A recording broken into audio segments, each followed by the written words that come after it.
OnX Hunt provides detailed, color-coded maps with public and private land ownership information. OnX turns your phone into a fully functional GPS, even when cell phone service is not available, and gain the confidence to hunt new areas and states. Game wardens are using OnX to make sure you are hunting in the right spot. Shouldn't you be using OnX first? Start your free 7-day trial by visiting Google Play and the App Store. This is Game Warden Wayne Saunders, and I use OnX. Wish you could fish more, anywhere, anytime. RODgeeks, a St. Croix rods partner, has developed a 42-inch one-piece travel rod designed and built with the same technology found in St. Croix rods. This travel rod is offered as a kit that comes with the RG42 rod, spinning reel, fishing line, pliers, and tackle tray. All in a case with space for your wallet, phone, and fishing license. Just grab and go. Perfect to keep in your pickup, car, or RV. This shorty performs much like a longer rod, but is compact enough for easy storage and for on-the-go use. Make this the summer you fish more. RODgeeks.com. Guidefitter.com. Guidefitter, bridging you to the outdoors while providing a quality platform for guides and outfitters for you to select from. Guidefitter is the best place to get discounts on gear if you're an outdoor professional. As a game warden, I'm a member of the Outdoor Government Program, which has over 80 quality brands to get discounts from. It's free to join. Yes, free to join. And all you need to do is prove that you're an active outdoor government employee. There are all kinds of products available. Apparel, boots, archery equipment, optics, backpacks, cameras, watches, ammo, anything, you name it. And while you're there, check out the articles, information, and stories that you'll be inspired from. So before you head out to work in the outdoors or start your next outdoor adventure, check out Guidefitter.com and get discounts on your everyday or every so often outdoor equipment. This is Game Warden Wayne Saunders for Guidefitter. Wireless Partners building the FirstNet cellular network for AT&T in New Hampshire, Maine, and Vermont to ensure first responders can always communicate in emergency situations, so you know help is on the way when you need it. Wireless Partners is partnering for success with communities, local and state government, local business, and visitors. Wireless Partners building cellular networks for you. This podcast is brought to you by Maine Operation Game Thief.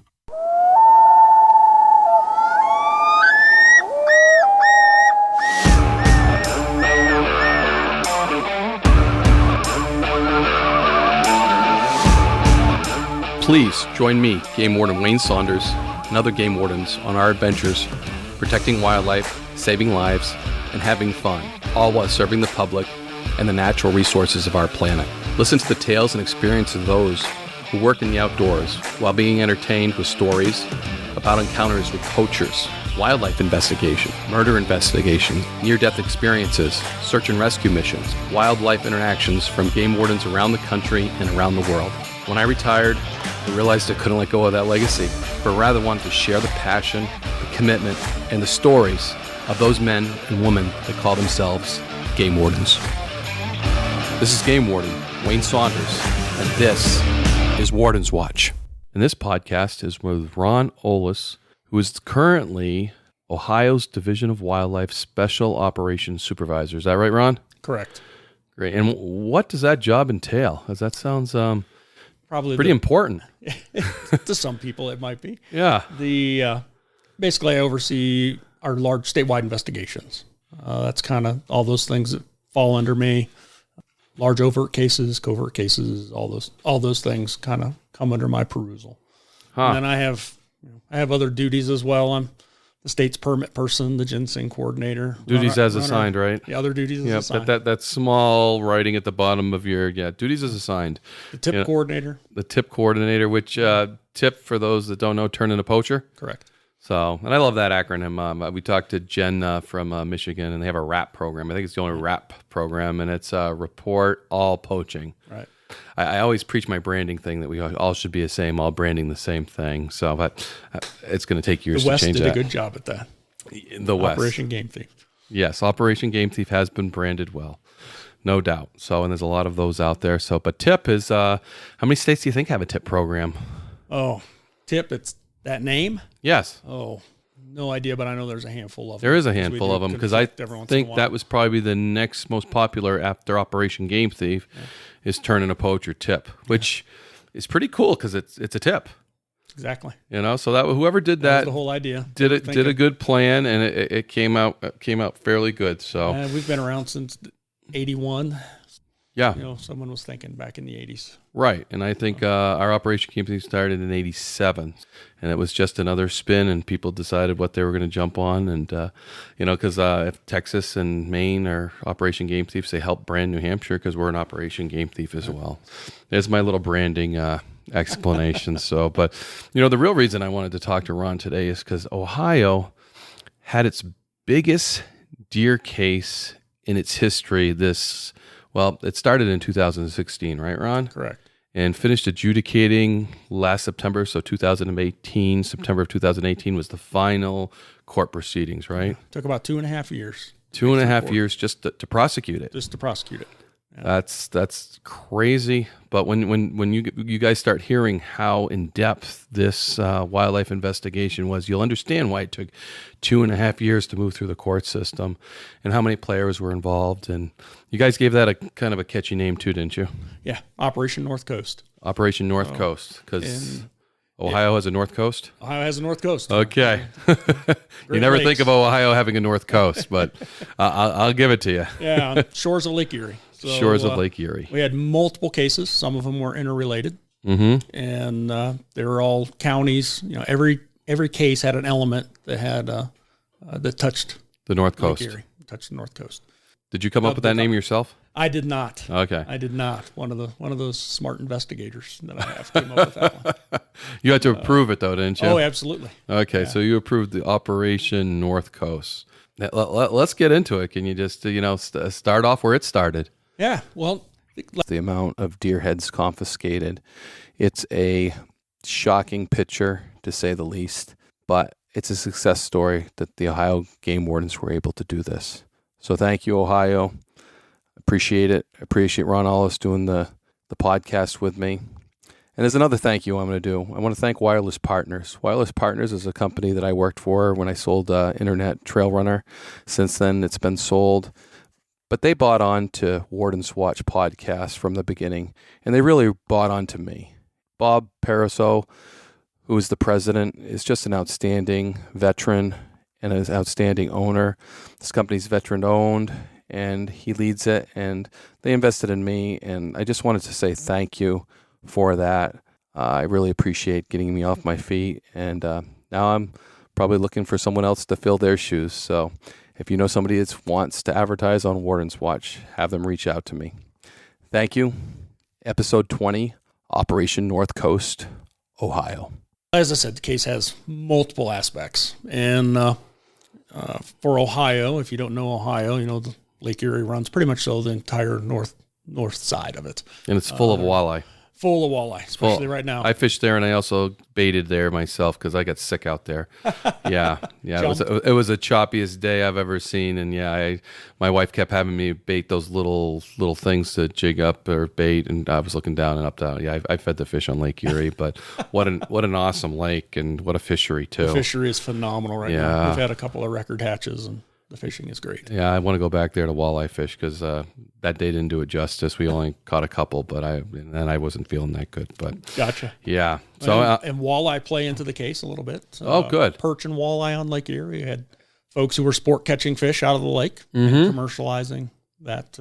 Those fish. And I love walleye and I love perch. The only thing I was choking on is the price when I went up there because jigging perch all my life and eating them and loving it. And I went up there and I was like, I'll have perch because I like to eat the local food.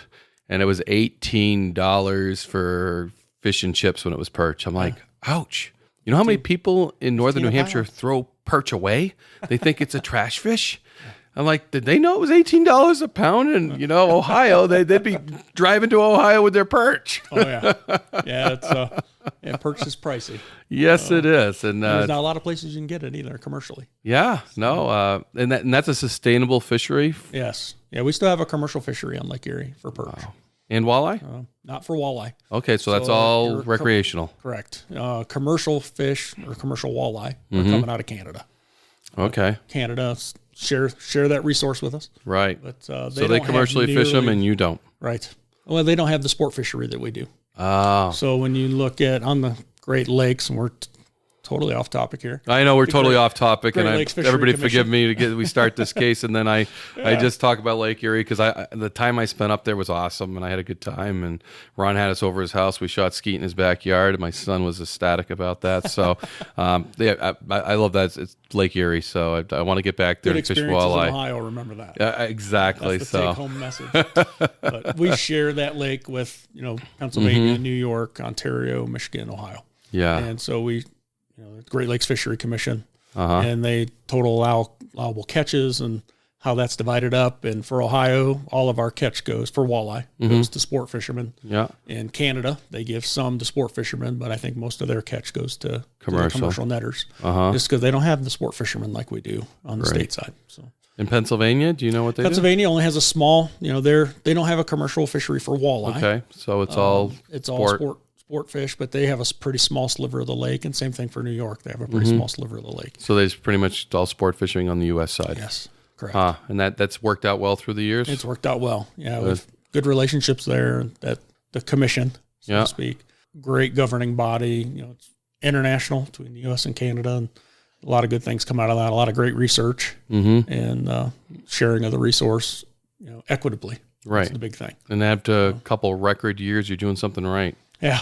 That's awesome. And everybody has a piece in that. That's nice. Yeah. Oh, that's good. So we'll get back on tack. Back to the case. Operation West Coast. North Coast. Okay. It would have been the Northwest Coast, though? No, it was all north. North. All north. So which brought in Lake Erie, which brought in walleye and perch and everything that I really like to fish for. So we're going to start all over again with Operation North Coast because it's probably the most significant wildlife case that I've heard about in recent years.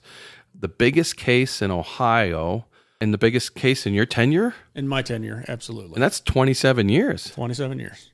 Yeah. So this case is it's huge. It was huge, and we've had some great deer cases over the years. Mm-hmm. And you go Operation Clan Bake and Redbud and all these other cases that we've had. Operation Clam Bake. Clan Bake, yeah, not clam. Clan Bake. Yes. So you played off of Clam Bake and called it Clan and it was all Bake. Another group out of Toledo, Ohio, who killed all kinds of things and commercialized it, and they killed a lot of deer, but not to the volume that these guys were killing. Okay, we're gonna start with this one, but if we have time, we might have to go to Operation Clan Bake. And that one's old. That's 27 years old. But it doesn't matter how old they are. It matters that you caught them. We caught them. Yeah, because it wouldn't have been old if you didn't catch them. Yeah, caught a couple of them again. Isn't that the truth? But North Coast was fish in the middle basically, and we had two bookend deer cases. Start off on the west side, we had a gentleman by the name of Mandan Freeworth, and just was that neighborhood guy that, a lot of complaints. We had 27 documented complaints on Mr. Freeworth when the case went down. And those complaints were regarding? Trespassing. Okay. Spotlighting, jacklighting, shooting deer at night, selling. We had complaints by him selling. And he was just that guy in the neighborhood that, was in the Thorn. Yeah, for all the sportsmen that were around him, he was the cheater, he was the poacher, right? And they told you 27 times to road watch hunt. This guy. Kind of a big road hunter. We had a lot of complaints on him in road hunting as well. So we were able to work in with him and get an investigator in place, and over a period of about 18 months, document a number of crimes, a lot of felonies. There was a lot of drug stuff involved here as well. Because wildlife crime and drug crime go hand in hand a lot of times. Criminal in one element is typically a criminal in multiple elements. This guy was a pill guy, so move some pills. So it was kind of had a route. He'd kill a deer, get it processed, and then he'd go around and he'd sell deer sausage. And a lot of it happened at bars, had some friends, but we were able to document several instances. There ended up being 21 co-defendants on that case of folks who were routine buyers of his. And knew they were buying illegal deer. Yep. He would have it commercially processed, and as so the sausage was commercially processed, so it was well done. It was well done. It was wrapped. It wasn't in his bag. And it was wrapped not for sale. It was wrapped not for sale, and people are buying it. Still buying it. Wow. Yeah. We did have 21 co-defendants, and those were a spouse who was checking deer for him, his father, who would help him check deer. So he'd kill them, they'd check them in? Yep, they'd check them in illegally, use our electronic game check system to illegally so they could account for some of the deer that they were killing. Exactly. Yeah. Most of the deer that he killed, not all of them, but most of the deer he was killing ended up getting a tag of one shape or form. Well, that's good that he wasn't in his name, but he would use his sister, was another defendant here. But he would go through and commit these electronics crimes and checking these deer. So you do electronic checking in Ohio for your deer. Where this comes into play for us, that case was our first wildlife RICO, racketeering, organized crime. Racketeering. So, can you explain, in case the listeners aren't familiar with RICO? So RICO is, you think of organized crime. That's where the RICO statutes came from. The mob. Or the mob. You know, folks who are conspiring together. It's conspiracy. There's all these base crimes that fall in there. But basically, when a group of people engage in a pattern of corrupt activity, which there's a whole litany of crimes that fall into there. Electronics crimes are part of that.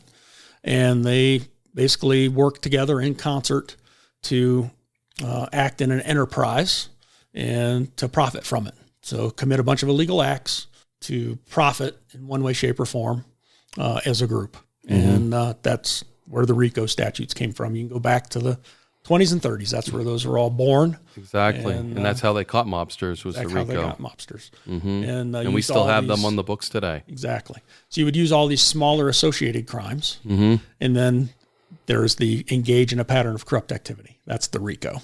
So it may have been, he only did this, or he only did that, he only did this. But when they do all of these things, and they do it together as an enterprise, as a group, it's a engaging in a pattern of corrupt activity, which really, it jumps up. It's an F1. Yep. So first degree felony in Ohio. Yep. It makes it a big deal. So it goes to a RICO, goes to a felony. Exactly. And there's, as I mentioned already, associated crimes, using a telecommunications device to commit a fraud, using a computer, using the phone, all the different things we do. False information to a government information system. That's another crime. And then you have theft, which for many of these cases, the prosecutors viewed these as thefts. Taking a deer illegally is a theft from the people of the state of Ohio. And so they looked at those as theft. And deer have a value. Pretty much all states now have a restitution value. And some deer in Ohio can be $20,000+ based on our restitution value. And those are trophy animals. Those are trophy animals. That makes it a felony violation of theft. So in those courts held up. And other people, other than just the people that got caught in this, if they lie, if they have someone tag something, are committing all these electronic crimes. So they're thrown in there as well. They're part of the enterprise. So that was where we went with Mr. Freeworth. Once the case was all over, documented many crimes, documented some road shootings, untagged deer, selling of deer, different members tagging deer for him, permanently checking deer for him to get that deer tag number, so he could take it in and get it processed. But at the end of the day, the prosecutor sat down and we had a great discussion and we talked about all these things and came up with charging him with engaging in a pattern of corrupt activity, which is that RICO. And a couple other family members, had to fall on the sword for that one. His spouse, his dad, his mom, especially the ones who were checking deer for him and committed those associated crimes. At the end of the day, they were charged, they pled to lesser crimes out of a plea agreement. But Mandan, he pled to his pattern of corrupt activity. He had 16 charges in all, and he pled to, I think, all but 9 of those, and he served 2.5 years. He actually just got out. That case happened in 2016, and he literally just got out of jail. He was sentenced to 2.5 years, and he served almost all of that in state prison. That's outstanding. I want to make sure all the listeners know for deer crimes, this guy did 2.5 years in prison. 2.5 years. And it didn't help. We talked about his little pill business, and he had other things that went on there. Right. But at the end of the day, the prosecutor looked at this and said, okay, you're the agency who brought this to us. You're the ones who brought it to light. You've kind of cut the head off the snake on these other crimes. Right. And those things were used as leverage, obviously, in negotiations with his attorney and pretrial conference. But at the end of the day, he pled primarily to wildlife crimes. There were a couple of weapons offenses. He had prior convictions. He was under a firearms disability, so he had issues there. And there were actually a couple of his associates that had prior drug histories or prior arrest histories of a violent type, and they were under firearms disabilities. So we had a handful of folks that had felonies there because of their previous history and possession of firearms, going out and hunting, using a rifle. And they all knew they weren't supposed to have guns. Right. They would hunt at night, do those types of things. So they were hunting illegally across the board because they already knew they weren't allowed to go out and possess a gun and do it like everybody else. Right. But great case. And then we had a number of defendants that were purchasing deer and knew better. When we interviewed them, they all knew they weren't supposed to be buying deer, but they liked deer meat. And they were buying. The big hint was not for sale. Yeah. The hint right on the side of the package. Not for sale. Yeah. There's no excuse there when you get a package of meat that says that. Exactly. So and you just bought it. Exactly. So that was that was a big case, and that case actually moved very quickly through the court. It was kind of a smaller. We're in Wood County. Bowling Green State University is there. So those who that's not even your alma mater. No, not at all. But the it's kind of a smaller community. Yeah. And there was a lot of attention, a lot of media attention on this case, and the case moved through pretty quick. I'd say from March 16th, when the search warrants were executed, within 4 months, those cases were adjudicated. Yeah. So it was. Tell us about the search warrants, because that seems like a huge undertaking. How many officers? How many places? We pretty much used all of our assets. We probably had about 100 officers and investigators on March 16th. We did search warrants and interviews across the North Shore. So we had multiple locations. Did you try to coordinate the search warrants as they went down? Oh, absolutely. Yeah, simultaneous. They were simultaneous. Some of the cases were interrelated, so even though they were being worked separately and followed up on separately, the defendants would know each other, and we knew that there might be phone calls made, so we knew we had to hit everybody simultaneously. So, yes, we had multiple teams. We had a command center, a lot of help in the command center. The investigators that had been working the case, sitting there on the phone a lot, answering a lot of questions for the folks in the field, knocking on the door. And sometimes that's hard for those investigators. They want to be on the ground, they want to be there, being part of the search and being part of the interview, but they can't because they've got to be back at command. I'm sure you had some investigators out there in the field, so yes, not everybody was the better. core 3 or 4 were at command with us. Right. But the search warrants go out on Mandan's place. It was an agricultural community. So they're there at his place, and we had to go and run people down. Was your command post outside of the area? Because over 100 plus officers and cruisers. Our command, we were from the west case to the east case. You're talking 9,500 miles. Okay, difference. That's what I'm wondering, because if a bunch of cruisers rolled into one of these rural towns, that's enough to set fire aflame with the phone tree and what's going on. Exactly. And they met early. We knock on the door 8 a.m. Knocking on the door. These folks, most of them aren't out of bed at 8 o'clock in the morning. But because I've been all night shooting deer, doing whatever. Yeah. And we did it in March. It was in the spring. Yeah. Sounds like these guys didn't stop anytime. No. Sausage is good any time of the year. And it was a decent weather day. Folks going to be out fishing that day, or what's going to be happening. Right. March in Ohio, if it's a good weather day, you should be on Lake Erie catching walleye. Wow. But anyways, you roll in. You've got a team of folks. Everyone's got assignments.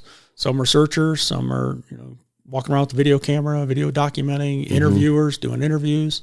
At that residence, you had obviously Mr. Freeworth himself, his significant other, and his dad. So you've got people getting separated and doing interviews on site, and some of those interviews are hours. If they'll talk, we'll listen. Right. And lots of questions. And prior to the takedowns, obviously there's a lot of work. The case reports need to be done, and there's the case investigators who work those cases write list of questions to ask to document each crime that they had documented along the way. Right. And then things that they, through the interview, there's things that come up and they've got to document further. And well, just getting the search warrants itself, you got to write the search warrants for each individual, depending jurisdiction. You're going to the judges, you're getting these things signed, and you're trying to coordinate this all at the same time. Right. So, because the search warrants have a lifespan. So, absolutely. It's this is a massive, massive undertaking. I want everybody who's listening to this to understand, you have 100+ officers, a briefing that was probably substantial, questions, answers, different places, coordinating all at the same time. This is probably the biggest wildlife operation that I've ever heard about. Yeah, we had coming up with a facility that we could bring 100 officers together. Absolutely. And not draw a lot of question, in-service training, quote unquote. And that's an 8 or 10 hour day, depending on the teams. Right. They sit, they hear the overview of the whole case. I do that. Usually takes about an hour just to run through the overview of the whole case. And then they break up into their teams and then they probably have a specific briefing. Exactly. And they delve into the case. And we bring our team leaders get brought in a couple of days ahead of time. They get the packets ahead of time so that they can digest their case a little bit. And now it's, who's going to do what, who's getting assigned to do this, who's doing which part. Right. And in learning about the case and what questions we're going to ask. And we try to use local officers on those. Sometimes it's tough because you've got multiple warrants going in that same vicinity. Right. But you try to put the local officer there because they have local knowledge. And there's things that have happened that, it didn't meet the sniff test to make it into a report or whatever else. As I mentioned with Mandan, he had 27 violation reports on over the years, but our local officers had lots of local knowledge of other things they had heard that just didn't make sense at the time. It wasn't enough to document, but now, boom, if it's in, this was documented, they're reading the case report and like, okay, yes, I can bridge some gaps here. Nice. So there's a lot of things that happen. We usually put a day in between. So that there's literally a 10-hour day for those guys all sitting together. Who's going to do what? Walking through, looking at schematics of the house. Those are doing their entries, and how the interviews are going to go, and just kind of putting 2 and 2 together. And then we give them a day in between, a little debrief, so them to think about the next day. Usually they get together for a couple hours the next day, have some discussions, and then boom, we all hit the doors at the same time on takedown day. We had in this case 7 search warrants got executed all together. We actually worked together with our public safety partners. We had a couple cases I'll go through in a couple minutes that had a lot of crimes that have nothing to do with wildlife. And they helped us out. We helped them out. Electronic benefit cards, so food stamp fraud, basically. Wow. We had some of that was documented here, and Moonshine. A lot of receiving stolen property and stuff that was getting Somebody had a still in the house, huh? Oh, no stills, just product. Okay. Yeah. Oh. But we tend to run into that a lot as well in our cases. A lot of moonshine in Northern Ohio. Who would have thought? Yeah. But, so anyways, working with our other partners, we had 7 search warrants. We had one of our larger cases was developed that day out of an interview. And just an astute investigator who was able to ask a couple of the right questions and getting invited into the front door and saw a pile of deer hanging on a wall. And the number of deer that he saw didn't add up to what was in the system for that person. And we were able to get a search warrant, and that was our second largest defendant in the whole thing. So it just, great, I call it gumshoe police work. The officers on the ground, investigators on the ground. Right. Doing what they do best, and talking to people. And developing cases out of this case. Yeah. So it was amazing. And a fair amount of that happened out of these interviews. Yep. Can you go into that one that developed that was probably Sure. And that is the big case. That's the 2 bookends. We're organized. Okay, we were getting there then. I'm sorry. I didn't mean to push you. So you had the West case in Western Ohio with Mandan, Freeworth, and company. Then you have, on the east side was Cleveland, Cuyahoga County. Okay. Cleveland, the greater Cleveland area, 3.2 million people reside there. It's a lot of people. It's a lot of people, and you wouldn't think about a deer hunting case there. That's the last place you think about a deer hunting case. This case actually developed. We were working another crime. We were looking at folks who were selling sport fish, and there had been a defendant developed, and the case was to the point of we're getting ready to take that case down. Just been a few months and doing surveillance, documenting things, and we're ready to knock on the door, and our defendant passed away. One of them, as a supervisor, and the guy who's approving manpower and money going into this thing, those are disheartening moments. Mm-hmm. But out of that, the investigator said, hey, as we've been doing this and documenting these other guys over here, and I think they're selling deer. I think they're moving a lot of deer. They talk about killing a lot of bucks. Mm-hmm. And, if you're okay, I'd like to sit on this a little bit and see what we can do some surveillance here and see what we can to make out of this. So I proved that. We're there. They already, you've already invested quite a bit. We invested quite a bit of money there. Mm-hmm. And out of that, literally in a very short period of time, we developed John Zayak and his crew. Mm-hmm. John Zayak he's a very intelligent man, big hunter, loves to hunt, but he also likes to talk and brag.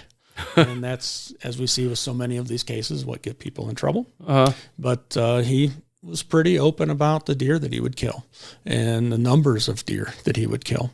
And the investigator was able to start documenting. We had surveillance going on, documenting all these different instances, getting text messages of different deer, like here's a buck this week, and next week he sends a picture of another buck, and 3 weeks later a picture of another buck. And Ohio is a 1 buck state. You only kill 1 buck per year. Okay. So, and the whole idea behind killing bucks was they needed meat, and bucks are big. Really? You can get a lot more meat off a buck than you can a doe. And these guys would those are so much more tender. Yeah. But if you're making sausage, it doesn't really matter. When you're making Smokies, and that's what these guys were making was Smokies. That's where it's at, and it's. So you don't think it was about the antlers? It was about the size of the deer? Oh, it was about antlers too. Yeah, well, I was going to say, when it came to the financial aspect, it was all about. So he was benefiting both sides. He's shooting big bucks, getting the racks, getting the bragging rights, and he's processing these. So he's paying for all his endeavors and then some. Exactly. Basically, he was paying his cost, putting a little extra money in his pocket. Yeah. He had a couple other guys. So we come talking. This is an organized crime case. Mm-hmm. So his co-conspirators. He had John Stofan, and there's a tale of 3 Johns, is what I always say. He had John Frost, who was actually an elderly gentleman, who told us that he taught these guys how to do what they did. And at the end of the day, there were 2 trophy deer seized from him that he probably didn't kill himself, that he just checked for these guys. Gotcha. But he was pretty boastful, and he got charged. He did check some deer illegally. So John Frost was, the godfather of this whole thing, taught him how to do it. They had John Zayak, who was our central focal person, and John Stofan, who John did not kill as many deer as John Zayak. John Stofan didn't kill as many deer as Zayak, but his deer were much larger. He was a little more picky. Yes, a little more picky, and I think a little more selective. He was a little more patient, and but again, that ego, he killed a lot of deer. And then there was Terry Ancrum, was our last big defendant there. And Terry was kind of one of John Zayak's friends who had just gotten into deer hunting. There were only a few deer seized from him. At the end of the day, he had just gotten into this, was learning to bow hunt, and we caught him in his infancy, we'll say. Even though he wasn't a young guy, he was just starting to get into it. Stofan and Ancrum would go out and they would kill deer as well. They killed nice deer, and they killed numbers of deer, and pretty much so they would keep their antlers, and they'd give the deer meat to Zayak, and Zayak would take it. He'd get all the deer meat processed. There were a couple processors, but one main one who did most of their work. All the meat got deboned. It would go to a processor to get processed. It was all made in the Smokies. Everything is in 1 pound Smoky packages. And then when Zayak would go back, he'd give these guys, here's some meat for your toils. Thanks. And give them some. Some meat was sold. A lot was bartered for taxidermy. Okay. Here's 400 pounds of Smokies. Yeah. Thanks for doing my taxidermy work. And that meat was subsequently sold. We were able to document that through the case. So he didn't eat all the 400 pounds of Smokies. He distributed it. He distributed it. Yeah. And he gave a lot of it away as well. Uh-huh. The one interesting thing, so just give you some numbers. And I love Smokies. I'm not sure if everybody's going to know what a Smoky is. Think about, you've probably had Smokies at a party as an appetizer in barbecue sauce, smothered in barbecue sauce. The little hot dogs. Yeah, the little hot dogs. Okay. So that isn't what I was thinking of as Smoky. I was thinking like a beef stick is what I was thinking of Smoky. And that's actually what his are. Okay. But he would also do... He would do the little hot dogs. He'd have the little tiny ones. They were just his long ones all cut up. Yeah, okay. And then he had they were like 5 or 6 inch. Okay, that's what I was thinking, like a little beef stick made out of deer. Yep, and they were pretty good. The person that they used to process them is a well-known, a large company, processes a lot of deer for people, and at the end of the day was held accountable for his actions as well. The prosecutor was very adamant of what his actions were. He was actually charged with money laundering, another one of those predicate crimes under the RICO statutes. But basically he was taking all of this deer meat and hundreds of pounds of deer meat and processing it into a product that these guys could make money on, and that's money laundering. So some folks might think of drugs and money laundering, or someone, you move it through a dry cleaning company or through a food company or some other way that stuff comes in and comes back out, and the money comes in one way but goes back out clean, so to speak. And that's the prosecutors felt very adamant that he was laundering this money and was concert in that. And at the end of the day, and what are your standards in Ohio for butchers? Do they have any responsibilities?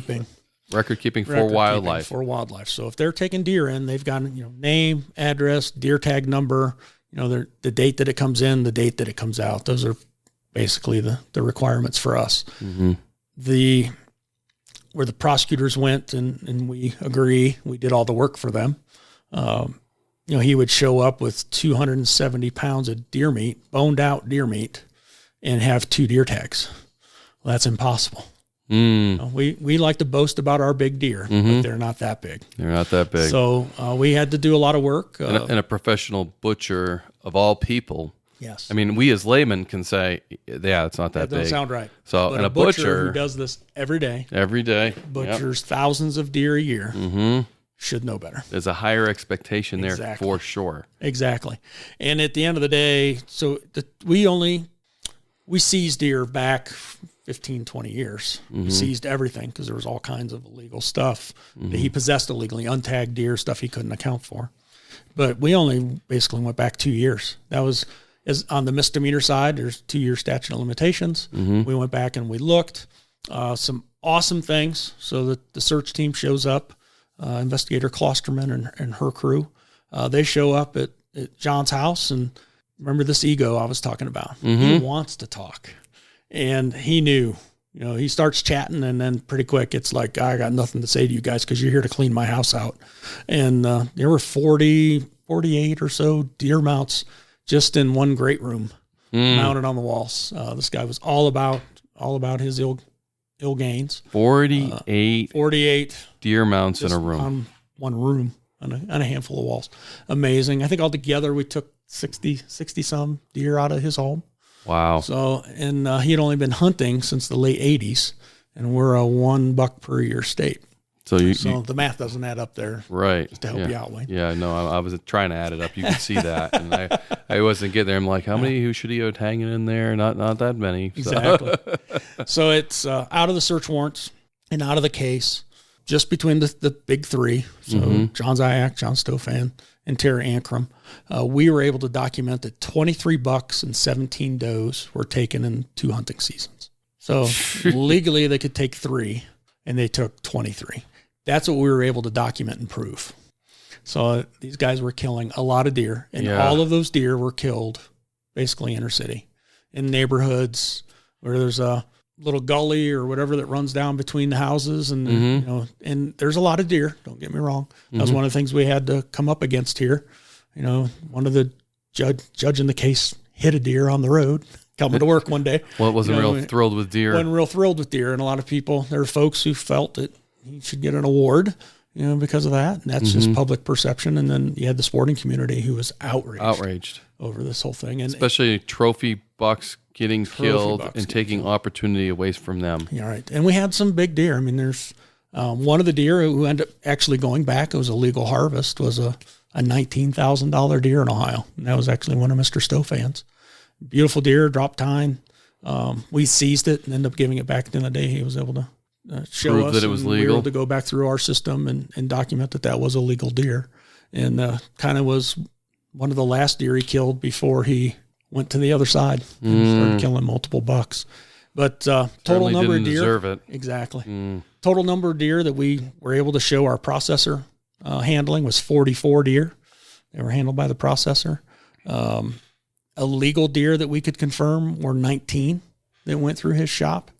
3,000 pounds of deer meat over those couple of years. And the processor alone made about $8,500. That was, if you just look at what he was charging per pound to process. Right, for the made poundage. About $8,500 across the board on that. So he was profiting and making good money himself. And 3,000 pounds of deer meat, that's a lot of deer meat. And it was all going back to one guy. Right. So what's he doing with it? Yeah. So we show up to do the search warrants. Obviously I already mentioned all the deer and everything that's coming off the wall. He would boast about having a diary. He talked about having a diary. He would talk about referencing, going back into, he could tell you what he did 10 years ago. And so we knew we needed to find this diary. Right. We also knew that he had a list, a sales list. He kept track of who he gave stuff to and who he sold stuff to. Kind of had like this, it was very hodgepodge, it's almost like a code you had to break. Really? Sometimes it had monetary figures next to it. Sometimes it didn't. And who did he sell to? Who did he buy, not sell to? Who was gifted stuff? Right. It was kind of a little bit of decoding that went into that. But at the end of the day, we were able to find both of those items. His sales list was basically a scratch piece of paper with all, like I said, kind of everything encoded on it. But then he had a diary, and it was hidden in his basement up above the ductwork. That's where they found it at. Wow. And it was he basically, from the opening day of deer season in Ohio to the last day that he hunted, he would document every day that he hunted, and he hunted a lot. Wow. And he, would put down, he killed a 11 point on this day, a doe on this day, a coyote on this day, saw 2 coyotes on this day, saw this many deer, had notes for every day that he hunted. And it was basically like a ledger pad, had dates down, for every day that he hunted, and then notes across for what happened in each one.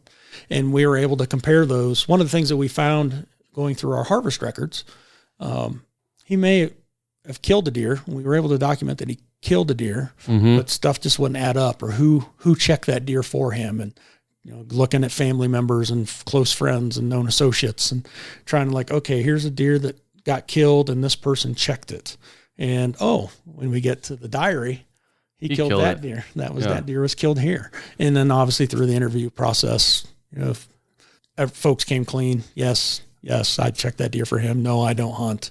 You start talking to them about how their hunt went that day, and they don't have a clue. Right.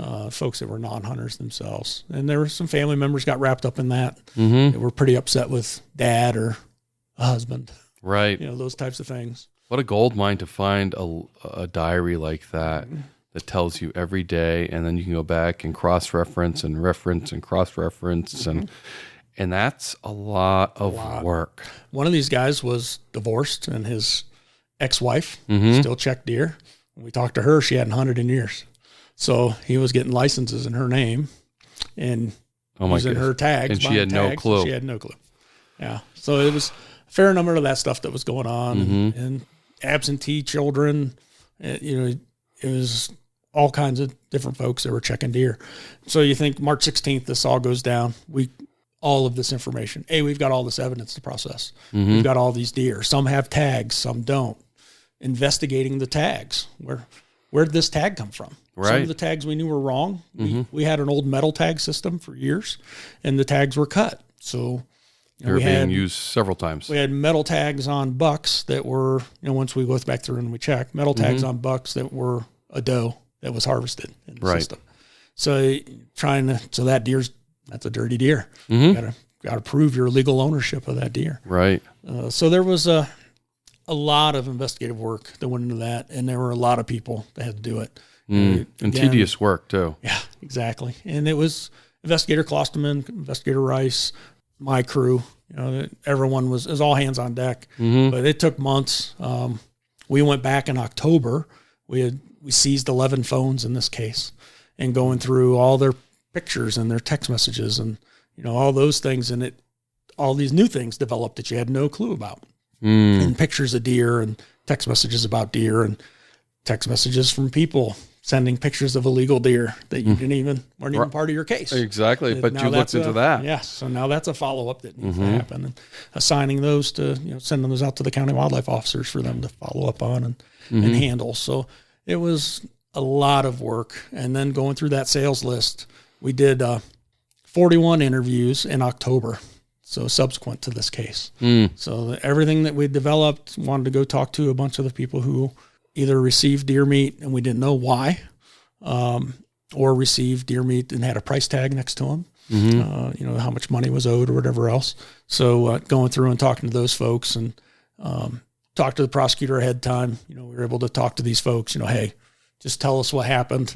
We're going to leave you out of this as much as we can. We're trying to document what happened here. And we were able to get a lot of folks come clean and what they had paid or why they had been given to them. Some of it was bartering. Some of it was Mr. Zayak had a tree trimming business. And if you were a good, loyal customer, here's some deer meat. Some of it went straight in the trash can. There were some of the folks that got deer meat and just didn't like the thought of it and threw it away. There was all kinds of different scenarios involved in the case. That happened in October. Basically, you had another 6 months come out of all those interviews, sitting down, talking with the prosecutor, building a matrix, getting all this information together and who committed what electronic frauds, checking deer for them, all the different stuff going through. We actually put investigators in the field that are processors, some of our deer processors, weighing deer as they came in and then weighing the end product. So coming up to set up standards.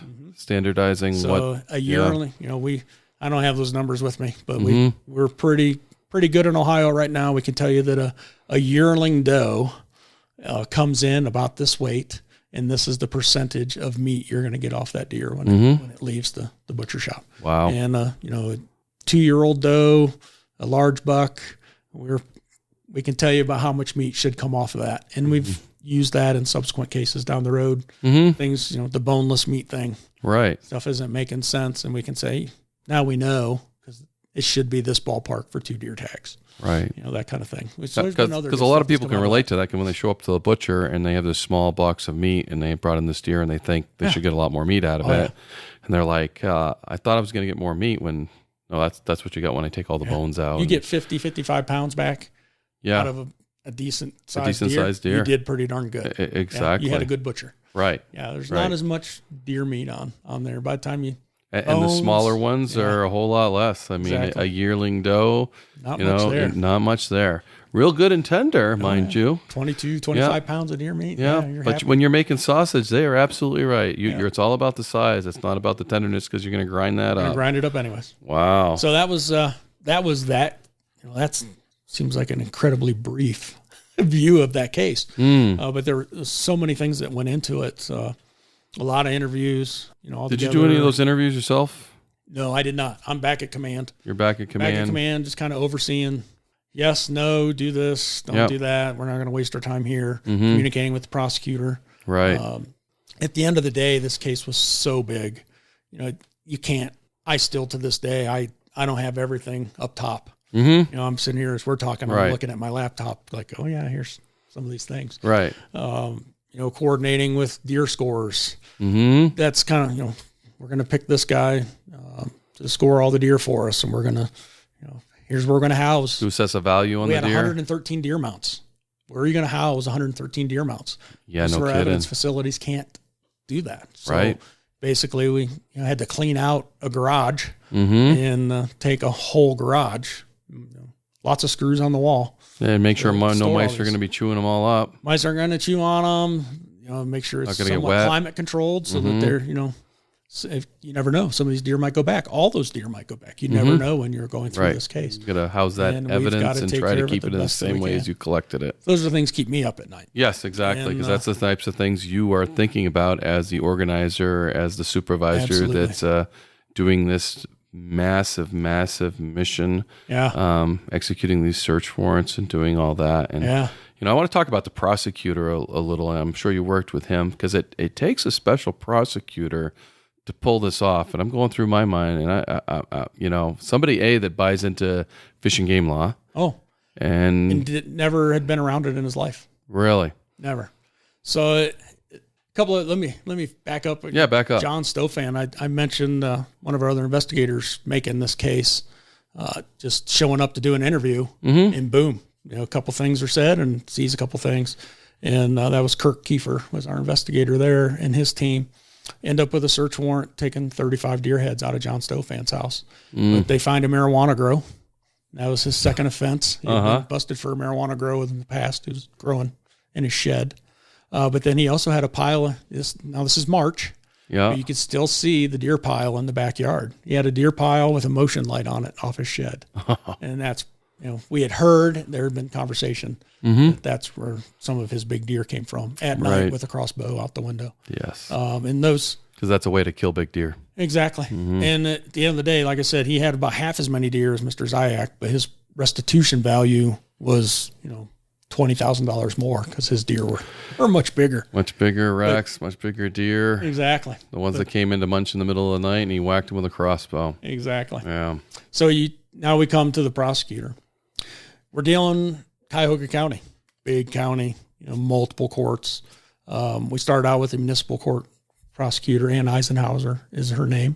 And, Ann saw this right up front. As soon as we started talking to her about some things that were going on, she's like, you don't want me doing this case, because if we do all of these wildlife misdemeanors in these 7 or 8 different court jurisdictions, it's going to be a nightmare for me. And B, some of these courts aren't going to care. Some of these courts are going to be good. We're just going to have all kinds of different issues. You're not going to have consistent prosecution. So she said right off the bat, I need to refer you up. I think her words, I think you have a RICO here. And I think you need to talk to the prosecutor's office in common pleas. And so she made the connection for us, and we appreciate that a lot now. We got connected, Paul Susi and James Gutierrez. Paul ran the economic crimes unit out of Cuyahoga County Prosecutor's Office. And that office has a lot of history.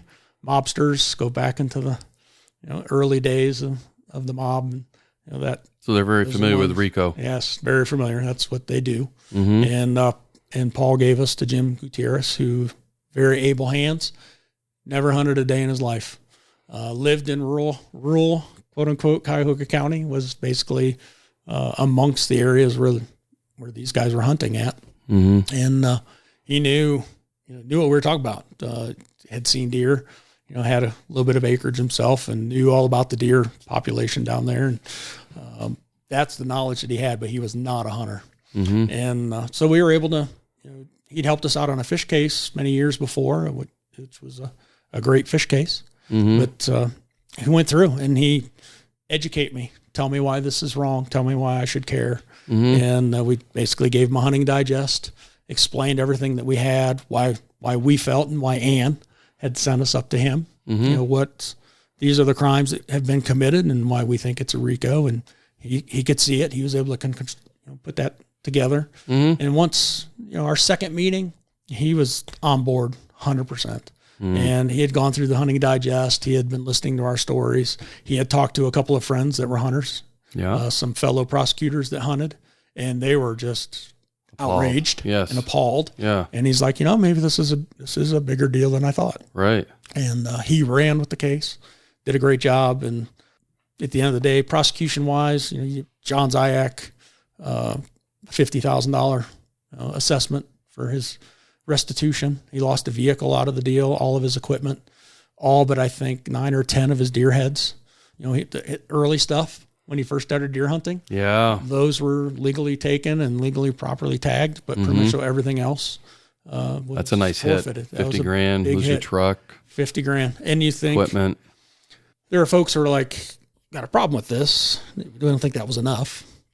And then it's never enough. Exactly. But in the reality of things, I'm pretty impressed you got that. And you got to remember, we were in Cuyahoga County, the most populated county in the state of Ohio. Mm-hmm. It's, when you see what we dealt with when we went to grand jury, we're in grand jury. Jim's like, oh, probably take 45 minutes or an hour. We were in there like 2.5 hours. Wow. Because the grand jurors had lots of questions. We had no hunters on grand jury. Zero. So Not even had ever been around it. Every little and we bit. had one fisherman, guy that fished. Wow. So we had to basically start from scratch. Wildlife Management 101. Mm-hmm. Why are deer important economically to the people of the state of Ohio? Right. How are they everybody's property? Mm-hmm. How is this a theft? How, here's when you kill a deer, here's what you have to do. This is the system. And you put a tag on it, and then you have to call that in and get a permanent number. That's what makes it your deer, not everybody's deer. And, how you gain legal ownership and having to go through all of those steps. And it took multiple of us going in there and having these discussions with grand jury. But at the end of the day, we got T-bills on everybody who had 66 count indictment on that. And I got to imagine normal people hearing that when it's explained to them, again, become outraged that this is happening to their wildlife. We actually, we did get some, sounds like a really good case. Good job on your investigators. Jim himself, I can't say enough for Candy Klosterman and Chris Rice for the two investigators who took everybody's information and basically ran it through court in Cuyahoga County. It wasn't even in their own district. They were the ones that were on the bigger search warrant. And they got tapped. Hours and hours and hours going through all the audio and listening to all the interviews, every interview, going back through and picking up on the tidbits. This was said, and we heard this in another audio a little while ago, and bridging other cases. And they had, I want to say, just in 1 year between the two of them, well over 1,000 hours just in this case. Yeah. And it takes them away from their other cases, takes them away from helping wildlife officers in the field. It was a sacrifice on everybody's part, but those guys did a great job putting this case together, and Jim thinks the world of them. He talks about working with all these other large police departments, and our product was a standout of all the things and all the investigations and all the crazy things he's seen in his career. This case was a standout, and how well it was put together and documented. And that's a testament to our investigators in Ohio. Absolutely. And what they're doing. Yeah, so. And how they take their job very seriously and very personally. And that's one thing I think almost every interview shows the passion of the game warden. And they just bring that to the table, and it just makes a different work product in the end when you have passion for what you're doing. Professionalism, wanting to do it and do it right. And, pretty much all the court jurisdictions we ever deal with. Lorraine County, we haven't even talked about the Lorraine stuff yet, but another big city on the North Coast. But all of those prosecutors were like, this is a deer case or a fish case, and you're bringing me binders of information. There's more information here than I can even review to take this thing to trial, so I'm trusting you. Right. It's here, and it's like it's there. Yeah. There's nothing there. We've had prosecutors tell us on homicide cases, they come in loose leaf in a file folder thrown together, and we show up with a deer case, and it's in a binder and table of contents. And one of my new guys had a felony, and the prosecutor has a punch list, and some of it's extreme according to me. So I never filled out the punch list. I gave him what I knew he needed and handed it in, and that's what most of us did. And I kept asking Jim where he was, and he was still investigating. It was taking a long time, and then he brought the end product to me. He filled everything out on that. On our county attorney's punch list. I've never seen that happen, nor had the county attorney when he brought it to him and was like, no one's ever done this. And it was like you said, it was a big, thick 3-ring binder that Jim went through every little detail and filled that out. Because he was new. He didn't know any better. I'm like, yeah, you don't need that, so you're not going to get it. So, but that's, of course, my opinion. But Jim filled out everything. And that, again, like you said, it's a testament. But at the end of the day, that's what makes the prosecutor's job easy. Exactly. And that's what they want. And they want to flip through that binder when they need information. It's there. It's right there. And there were roughly, in this case, there were over 100 court hearings that we attended. and Cuyahoga County was a pile of those. We didn't miss anything, but there were, Jim would have these conferences. He'd see these attorneys on another case somewhere else, and the deer case was the topic of discussion. And of course, Jim took a ribbing from his fellow prosecutors there in Cuyahoga County. You're talking, sure. I don't know how many there are there, but there's got to be 150 prosecutors in that office. And I'm sure around Christmas time, everybody was wearing antlers. Oh, yes, notes on his door. Cartoons. Yeah, there's no poor doubt. Guy. Poor guy. But I think he's very proud of this case at the end of the day. And that other one, the tail end of Operation North Coast there, the one we hadn't talked about, Lorraine, is it? So, and also all part of. Okay. So meanwhile, and interestingly enough, as the Cuyahoga County stuff was going on with Zayak and crew, there was deer meat coming from Cuyahoga County going over to the Toledo area, which is where Mandan was at. And some deer meat went to the same processors. So there was, that's where those were connections in between these cases. And then basically in the middle, so Ottawa County, Lorraine County, Cedar Point. It's kind of like that's where that's where the amusement park is. The amusement park. Yeah. So you think kind of central basin of Lake Erie. Great fishing there. And in Lorraine, we had a handful of cases that were primarily fish. You had folks going out sport catching fish and bringing them home, cleaning them, and selling them. And some of them were advertised on Craiglist. That was the one case. The Taylors, Carl and oh my goodness, I can't remember her name. But Carl and his wife were going out and sport catching fish like crazy, selling it on Craigslist. They were also selling it through a local market.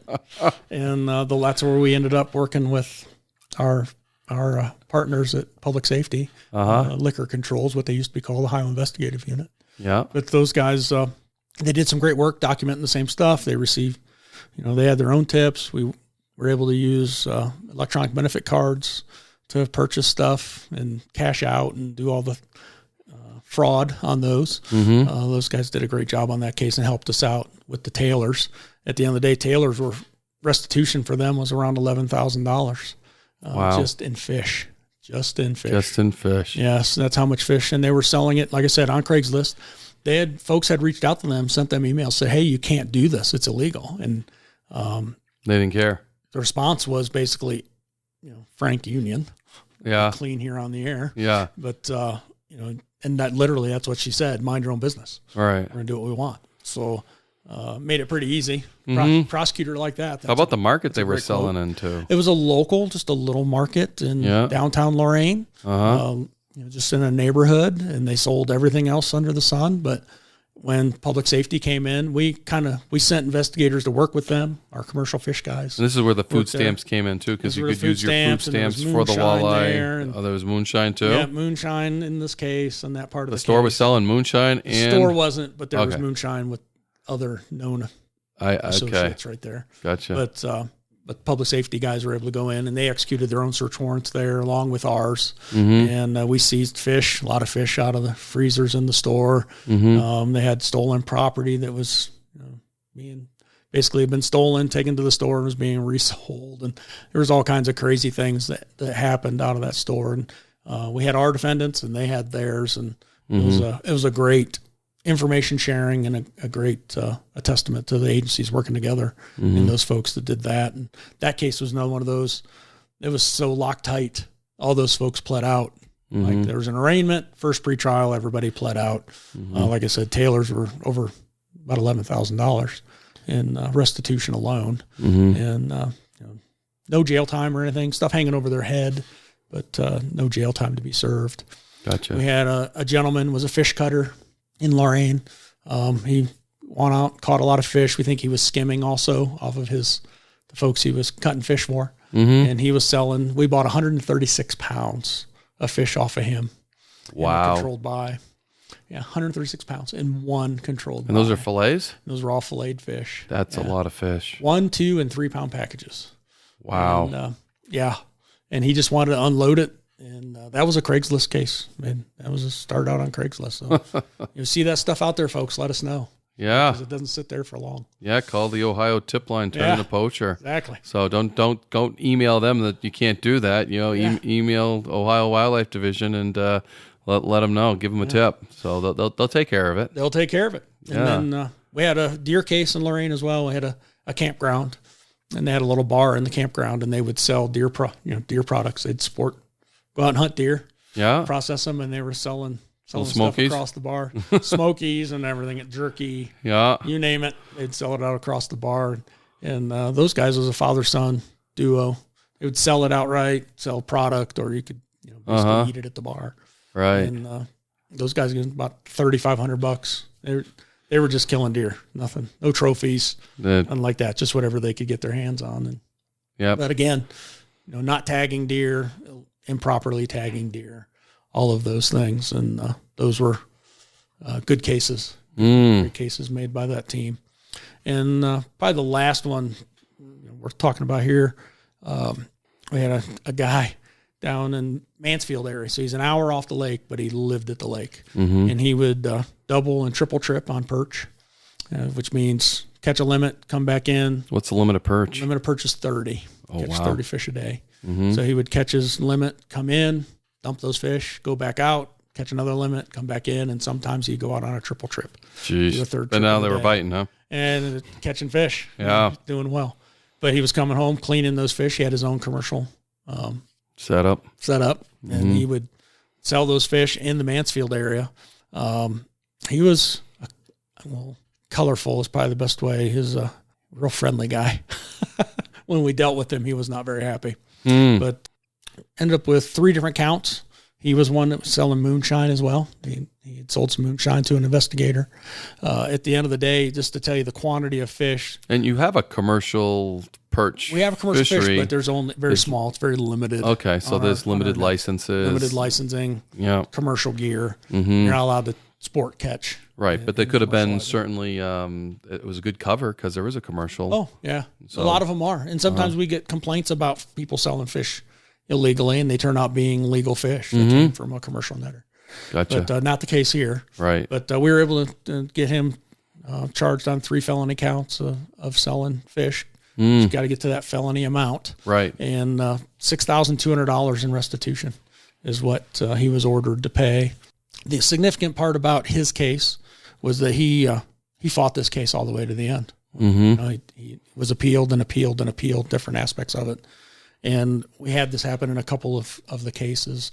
Our restitution value law was relatively new, 2013 or so, 2012, 2013. Right. And we've had a couple of tests on it. And just to let everybody know, restitution, basically, if you take an animal, there's a price established by it, and that's what you have to pay back to the state for illegally taking that animal, whether it's a fish, whether it's a deer, whether it's, I'm trying to think, turkey. Yeah, endangered species. All kinds of different things. And there's a value assessed, and it's based on, it's not just where we fought and have these discussions in court and where the courts, came back and what we were talking about. It's not just the license that they had to buy.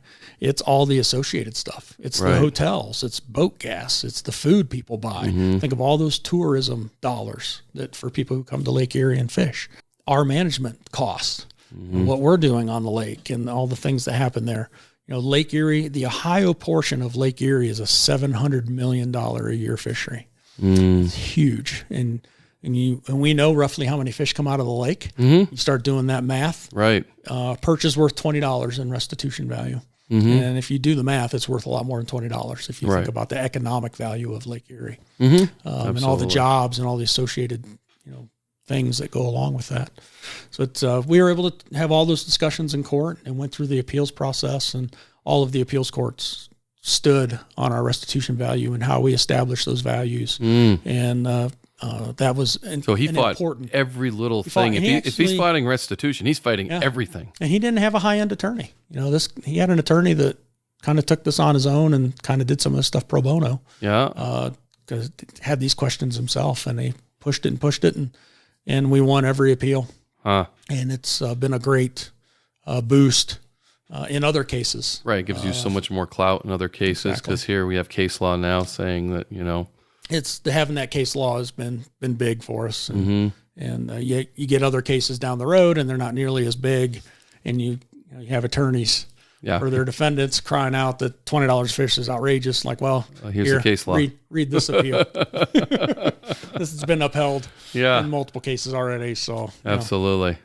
Kills their argument right off the bat when you can throw them some case law. Yeah, and I'm just thinking, if you're arguing restitution, you're arguing every little thing. Oh, yes. So, and we did. That was I was on the stand. Actually, in that case, I testified.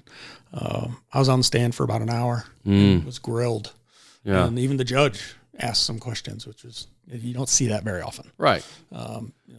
Wasn't very fishy judge. No, he was great, actually. The judge was but he had some questions on. But his questions were what the prosecutor was missing and some things that I was trying to get out. The questions weren't getting asked. And he finally, I think he recognized that. And he had a couple questions himself, like, okay, so you're saying this, or you're just trying to clarify some points that he didn't get out of what the attorneys in the room had been asking. Yeah, because sometimes it gets cloudy. Yeah. Oh, absolutely. Intentionally. And I don't think the prosecutor nor the attorney intended to go down that road that day, but we ended up there. Oh, really? Okay. Yeah.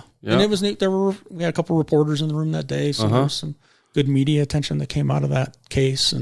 But at the end of the day, the most important thing about that case is, what the courts did for us and standing behind our restitution value. And it's $6,200 for a guy who really didn't have a lot. That's what he was trying to make.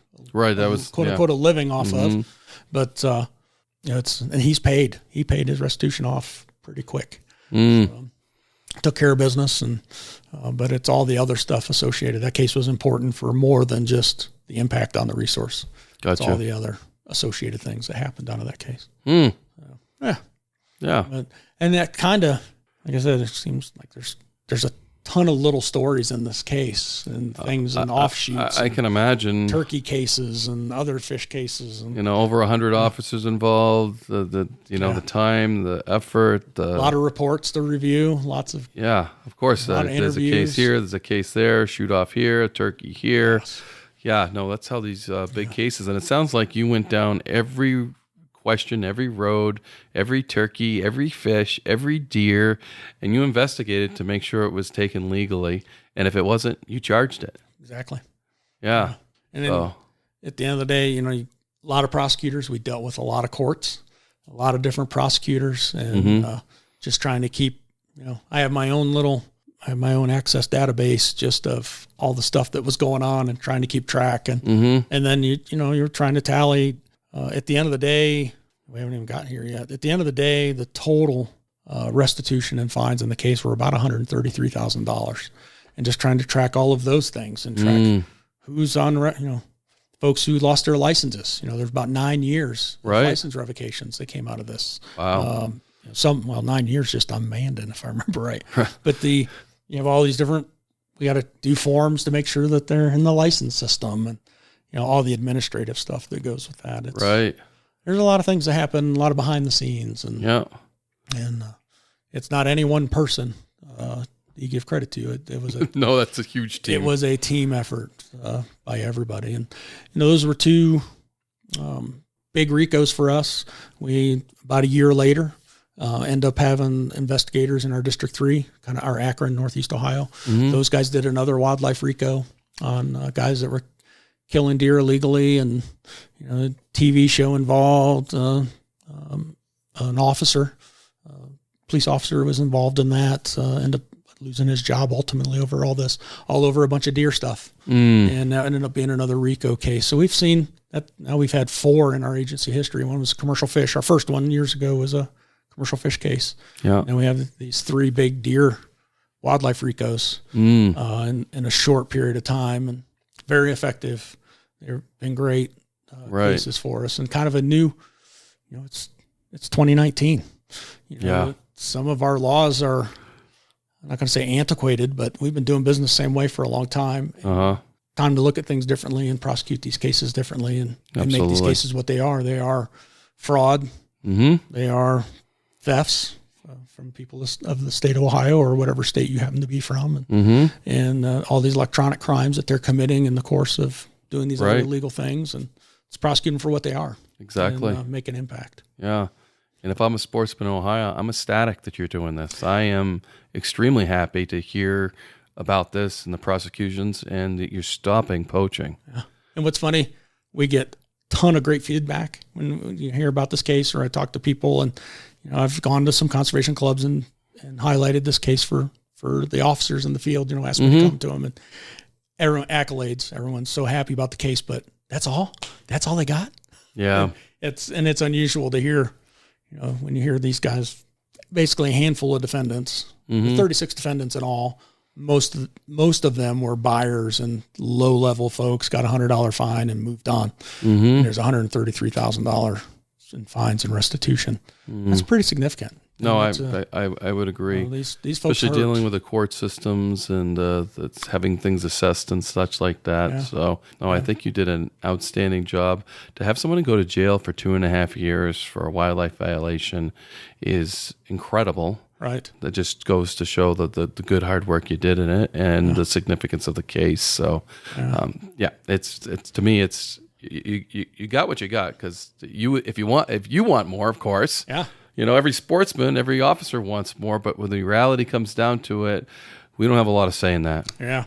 And it was interesting, even Cuyahoga County, again, big court. Mm-hmm.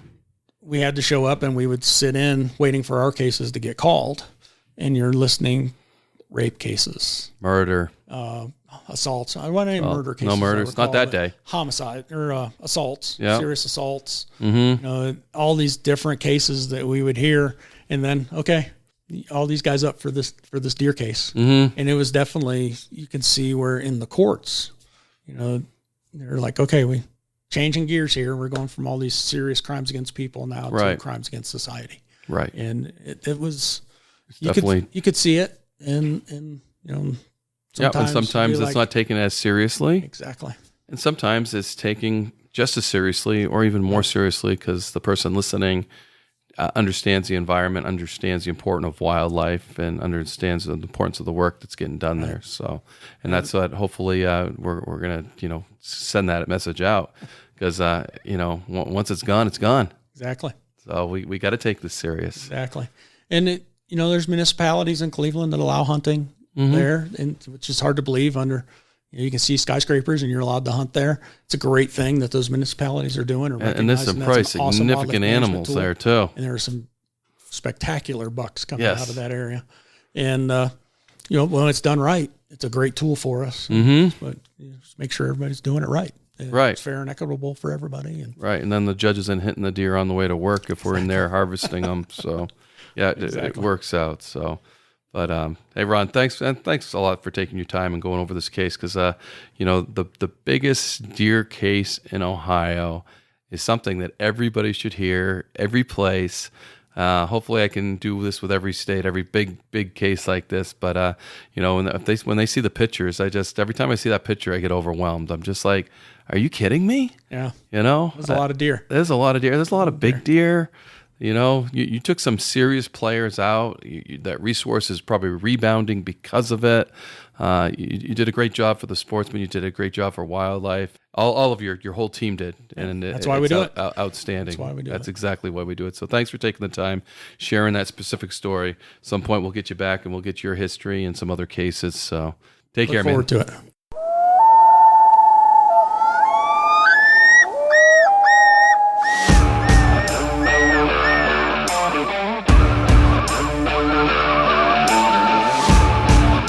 Please join me, Game Warden Wayne Saunders, and other game wardens on our adventures protecting wildlife, saving lives, and having fun, all while serving the public and the natural resources of our planet.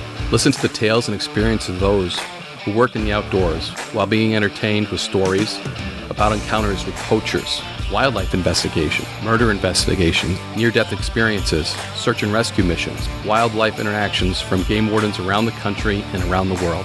When I retired, I realized I couldn't let go of that legacy, but rather wanted to share the passion, the commitment, and the stories of those men and women that call themselves game wardens.